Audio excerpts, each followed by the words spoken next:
Céad Míle Fáilte. Welcome to the Treasure Tales of Ireland, a place where you can come and listen to the many myths, legends, folk tales, and fairy tales of the Emerald Isle, helping to keep the stories of the past alive.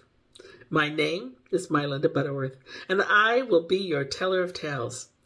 I hope you will join me each week for new stories, and if you enjoy my work, please like, comment, and subscribe so you don't miss an episode. Additionally, be sure to explore my other story collections for more tales. Before we begin, please note that if you're using the closed caption feature of this video, many Irish names do not sound the way they appear, and we've made every effort to pronounce them correctly. Now, let's get started. Today, we continue with the Book of the Fianna, the Battle of the White Strand, with the story of the March of the Fianna, Part 3 of 5, Episode 36. Anafin and the Fianna were at the house of Crethe, and they saw Taistellach come towards them. It was the custom now with Finn, when he sent anyone looking for news, that if it was to himself, it was to be told first. The way that he got bad news, he would let on not to mind it, and if it was good news he got, he would have the satisfaction of telling it himself. Taistellach told him how the foreigners were come to the harbour of the White Strand. Then Finn turned to his chief men, and he said, "Fianna of Ireland, there never came harm or danger to Ireland to be put aside this great danger that has come against us now. And you get your great tribute and great service from the chief men of Ireland," he said. "And if you take that from them, it is right for you to defend them now." And the Fianna all said they would not go back one step from the defence of Ireland. And as to Crethe, she gave every one of them a battle dress, and they were taking leave of her. And Finn said, "Let the women come along with us till we know it is good or bad the end of this journey will be." So she came with them, bringing a great herd of cattle. And through the whole length of the battle, that lasted a year and a day, she had new milk for them, and it was to her house the wounded were brought for healing. Then the Fianna set out, and they went to the borders of Caoilte and across to the shores of the Bonnet, with their left hand to Slieve Mish, and they made shelters for themselves that night and kindled fires. But Caoilte and Oisín and Oisín said to one another they would go to the harbour, the way they would have time to redden their hands in the blood of the foreigners before the rest of the Fianna would come. And at that time the king of the world bade some of his chief men to go to the shore and to bring him back some spoils. So they went to the land, and they gave out a great shout, and the people of the ships gave out a great shout at the same time. "I swear by the oath my people swear by," said Caoilte. "I have gone round the whole world, but I had never heard of so many voices coming together in one place." And with that, he himself and Oisín and Oisín made an attack on the strangers, and struck great blows at them. And when Conn Crither and Glas, son of Brahman, heard the noise of these blows, they knew they were struck by the sum of the Fianna of Ireland, and they came to join with them, and did great destruction on the strangers, till there was not one left of all that had come to land. And in the morning they saw Finn and all his people coming to the raw that is above the harbour. "My father Finn," said Oisín then, "let us fight now the whole of the foreigners together." "That is not my advice," said Finn, "for the number of their armies is too great for us, and we could not stand against them. But we will send out every day," he said, "some son of a king or of a leader against some king of the kings of the world that is equal in blood to ourselves. And let none of you redden your arms," he said, "but against a king or chief man at first. For when a king is fallen, his people will be more inclined to give way. And who will give out a challenge of battle from me now? He said. I will do that, said the son of Cuban, leader of the Fianna of Munster. Do not go, my son, for it is not showed to me that you will have good luck in that battle, and I never send out any man to fight without I know he would come back safe to me. Do not say that, said Cuban's son, for I would not for the treasure of the whole world go back from a fight on the account of a bad foretelling. And as it is my country they have done their robbery in first, he said, I will defend it for you. It is sorrowful I am for that, said Finn, for whichever of the kings of the world will meet you today, yourself and himself will fall together. Then Glas, son of Draymond, gave him a challenge of fight from Cuban's son, and the king of Greece answered it.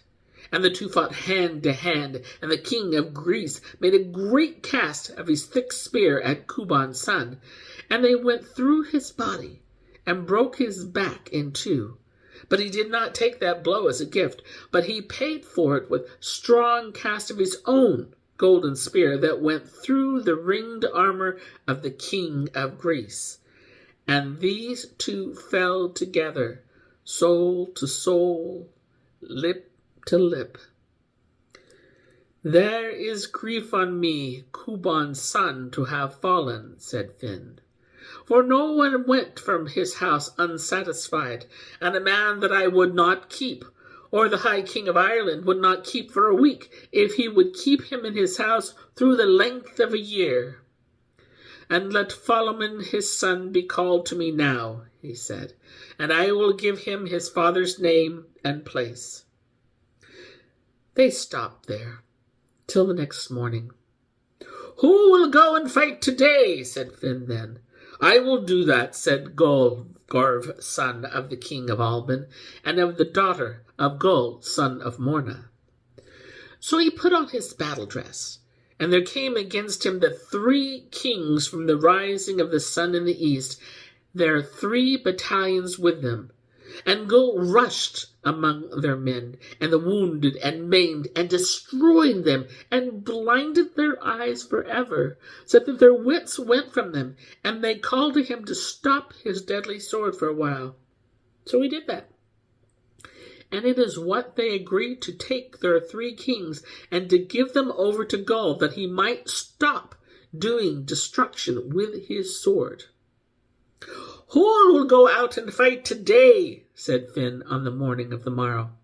I will go, said Oisín, and the chief men of the sons of Boschnach with me, for we get the best share of all the pleasant things of Ireland, and we should be first to defend her.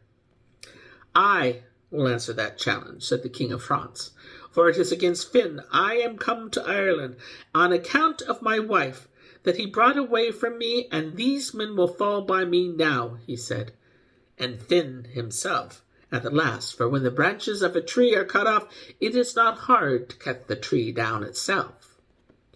So the king of France and Oisín met one another at the eastern end of the strand, and they struck their banners of soft silk into the green hill. And they bared their swords, and made a quick attack on one another, and at one time the king struck such a blow that it knocked a groan out of Oisín. But for all that, he was worsted in the end, and a great fear came on them, like the fear of 100 horses at the sound of thunder, and he ran from Oisín, and he rose like a swallow, that his feet never touched the earth at all, and he never stopped till he came to the Glan Nagat, the valley of wild men. And ever since that time, people that have lost their wits make for that valley, and every mad person in Ireland, if he had his way, would go there within 24 hours. And there rose great cries of lamentation from the armies of the world when they saw him going from them, and the Fianna of Ireland raised great shouts of joy. And when the night was coming on, it is what Finn said. It is a sad and gloomy the king of the world is tonight, and it is likely he will make attack on us. And which of you will keep watch over the harbour through the night?" he said. "I will," said Oisín, "with the same number that was fighting along with me today, for it is not too much for you to fight for the Fianna of Ireland through a day and a night," he said. So they went down to the harbour, and it was just at that time the King of the World was saying, "It seems to me, men of the world, that our luck of battle was not good today. And let a share of you rise up now," he said, "and make an attack on the Fianna of Ireland." Then there rose up 9 sons of Garv, king of the Sea of Icht, that were smiths, and 1,600 of their people along with them, and they all went on the shore, but Dolar, Durba, that was the eldest of them, and the sons of Bachnia were ready for them, and they fought a great battle till the early light of the morrow, and not one of them was left alive on either side that could hold a weapon, but only Oisín and one of the sons of Garv. And they made rushes at one another, and threw their swords out on their hands, and closed their arms around one another, and wrestled together, so that it was worth coming from the east to the west of the world to see the fight of these two. Then the foreigner gave a sudden great fall to Oisín to bring him into the sea, for he was a great swimmer, and he thought to get the better of him there. And Oisín thought it would not be worthy of him to refuse any man his place of fighting. So they went into the water together, and they were trying to drown one another till they came to the sand and the gravel of the clear sea. And it was a torment to the heart of the Fianna, Oisín, be in that strait. "Rise up, Fergus of the sweet lips," said Finn then, "and go praise my son and encourage him." So Fergus went down to the edge of the sea, and he said, "It is a good fight you are making, Oisín, and there are many to see it, for the armies of the whole world are looking at you, and the Fianna of Ireland. And show now," he said, "your ways and your greatness, for you never went into any place but some woman of high beauty or some king's daughter set her love on you." Then Oisín's courage increased, and anger came on him, and he linked his hands behind the back of the foreigner and put him down on the sand under the sea with his face upwards, and did not let him rise till the life was gone from him. And he brought the body to shore then, and struck off his head, and brought it to the Fianna. But there was great grief and anger on Dolar Durba, the eldest of the sons of Garv, that had stopped in the ship. And he made a great oath that he would have satisfaction for his brothers. And he went to the High King, and he said, "I will go to the strand, and I will kill 100 men every day till I have made it into the whole of the army of Ireland. And if any of one of your own men who comes to interfere with me," he said, "I will kill him along with them." The next morning Finn asked who would lead the battle that day. "I will," said Dóvan, son of Dawn. "Do not," said Finn, "but let some other one go." But Dóvan went to the strand, and 100 men along with him, and there was no one there but him, but Dolar Durba, and he said he was there to fight with the whole of them. And Dovan's men gave a great shout of laughter when they heard that, but Dolar Durba rushed on them, and he made an end of the whole 100 without a man of them being able to put a scratch on him. And then he took a hurling stick and a ball, and he threw up the ball, and he kept it in the air with a hurl from the west to the east of the strand without letting it touch the ground at all. And then he put the ball on his right foot, and kicked it high into the air. And when it was coming down, he gave a kick on his left foot, and kept it in the air like that, and he rushing like a blast of March wind from one end of the strand to the other. And when he had done that, he walked up and down on the strand, making great boasts, and challenging the men of Ireland to do the like of those feats. And every day he killed 100 of the men that were sent up against him. Now it chanced at that time that news of the great battle that was going on reached to the court of the king of Ulster, and the king's son that was only 12 years of age, and that was the comeliest of all the young men of Ireland, said to his father, "Let me go to help Finn, son of Caoilte," said his men. "You are not old enough or strong enough, boy. Your bones are too soft," said the king. But when the boy went on asking, his father shut him up in some close place and put 12 young men, his foster brothers, in charge of him. There was great anger on the young lad then, and he said to his foster brothers, "It is enough courage and daring. My father won a great name for himself in his young youth, and why does he keep me from winning a name for myself? And let you help me now," he said, "and I will be a friend to you forever." And he went on talking to them and persuading them till he got round them all, and they agreed to go with him to join Finn in the Fianna. And when the king was asleep, they went into the house where the arms were kept, and every lad of them brought away with him a shield and a sword and a helmet, and 2 spears and 2 greyhound whelps, and they went across Esruah in the north, and through the connacht of many tribes, and through Caoilte and Cusanma, the woods of the defence, that were called the choice of every king, and the true honour of every poet in the Caria, and so on to the White Strand. And when they came there, Dolar Durba was on the strand, boasting before the men of Ireland. And Oisín was rising up to go against him, for he said he would sooner die fighting with him than see the destruction he was doing every day on his people. And all the wise men and fighting men and the poets and the musicians of the Fianna gave a great cry of sorrow when they heard Oisín saying that. And the king of Ulster's sons went to Finn and stood before him and saluted him. And Finn asked who he was, and where did he come from.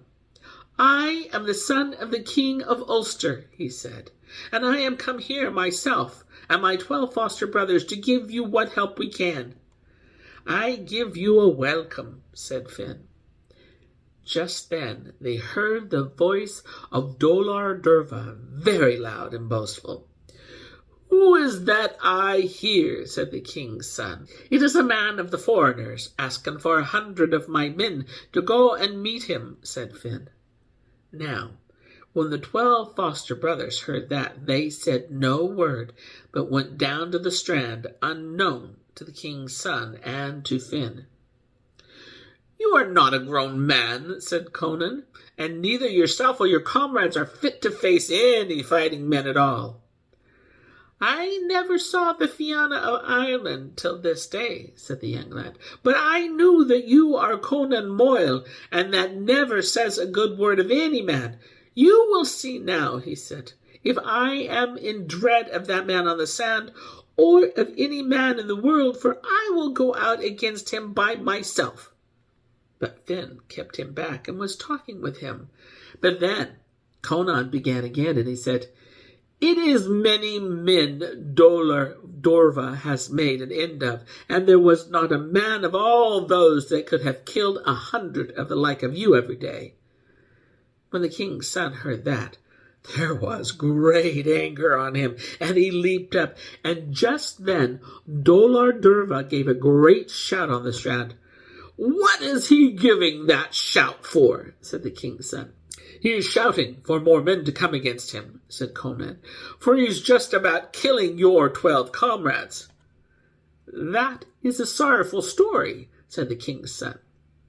And with that he took hold of his arms, and no one could hold him or hinder him, and he rushed down to the strand where Dolar Durba was, and all of the armies of the strangers gave a great shout of laughter, for they thought of all Finn's men had been made an end of when he sent a young lad like that against their best champion. And when the boy heard that, his courage grew the greater, and he fell on Dolar Durba and gave him many wounds before he knew he was attacked at all. And they fought a very hard fight together till the shields and their swords were broken in pieces, and that did not stop the battle. But they grappled together and fought and wrestled that way till the tide went over them and drowned them both. And when the sea went over them, the armies on each side gave out a great sorrowful cry. And after the ebb on the morrow, the two bodies were found cold and quiet, each one held fast by the other. And Dolar Durba was beneath the king's son, so they knew it was the young lad who was the best and had got the victory. And they buried him and put a flagstone over his grave and kinged him there. And here is where I end my tale for today. But I'll be back with many more tales. Until then, my friends, enjoy the journey. Slán go fóill. Bye for now.